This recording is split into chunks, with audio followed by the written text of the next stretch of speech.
Hey guys, this is Jack from Jack's Garage.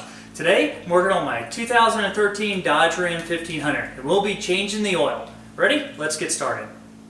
My truck is the Hemi 5.7 liter V8. It takes 7 quarts of 5W20. Also, I like the Fram because it's got the grip on the top, so it's easy to get on and off. The tools that you'll need are a 1/2-inch socket, you'll need a little funnel, and then something to collect the oil in. I like to start off with taking the oil cap off. I don't know if it's really a thing, but it might let the flow of the oil come out faster. But you also can see on this it has 5W20 on your oil cap. I picked this guy up. It's a 16 quart drain pan at Pet Boys, I think for 14 bucks. Pull the little drain hole out, keep this thing open, and it just fills it up. Makes it easier to pour this back in the containers, and then you can recycle your oil like at AutoZone.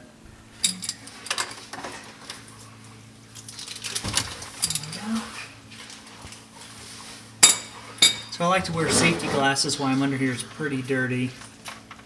And my truck is actually cool right now. I think when it's hotter, it flows out easier. I've got a real slow drip going on there. So I'll wipe this thing, put my drain plug back on. There we go. Snug it up. Get her tightened. There we go.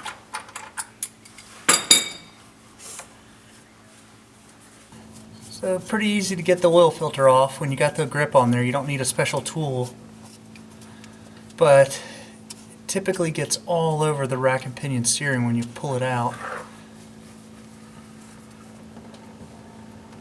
So I just lined up the drip pan to be right under the oil filter. Might even want to wear gloves for this.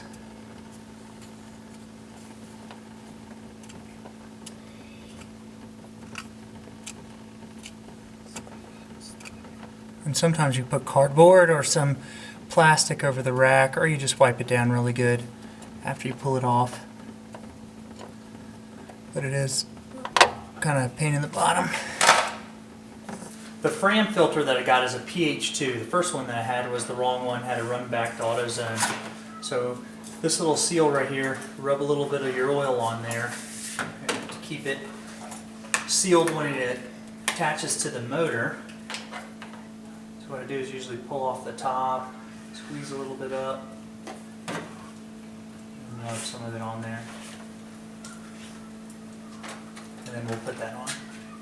Alright, so I've got most of the stuff wiped down. Put the filter in place. If you got any good ideas on ways you can not get the oil all over your truck, comment below. There we go. Alright, we'll spin that on. You want to spin it until it touches. And some people say you can do it a turn until it's tight and then just back it off a little bit. That's typically what I do. Just get it pretty snug. And then once you turn the truck on, if you have any problems, you can tighten it up. So I went with the royal purple because a few months ago I had the Hemi tick.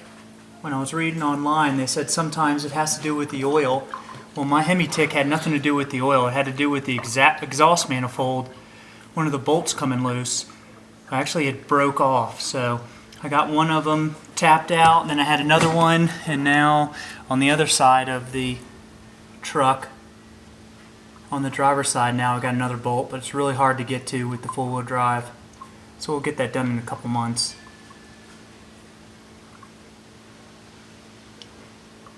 But I've been running it, I don't know, I think this is the second or third oil change with Royal Purple, and it's been running great. But I did do a switch from conventional to synthetic and haven't had any issues. A little messy, I'll get that wiped up. And then we'll check the dipstick for level. Pull the dipstick out, we'll just check. So right between here we got the two little dots. Just wanted to get in between those two dots. And then double check it when it's hot. But put 6 quarts in, or 7 quarts. It shouldn't be an issue, but it's always recommended to check. So I'll pull it out, we look. Looks like it's all over the place, so I can't really tell if it's in between. It looks like it's right about here, but there's nothing touching here, so I'm going to say it's full with the 7 quarts. And then tomorrow I'll check when it's hot. Now that the oil change is done, it's time to reset the oil light. So on the steering wheel, you toggle to this, and then you hit over until it says oil. So here we go.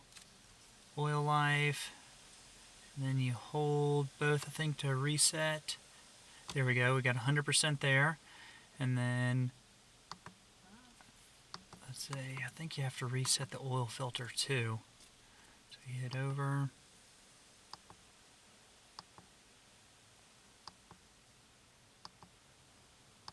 Maybe not. So that's it. So now we got it back to 100%. Mine goes about 6,000 miles is what it said on. And I was about 11,000, so I was almost double.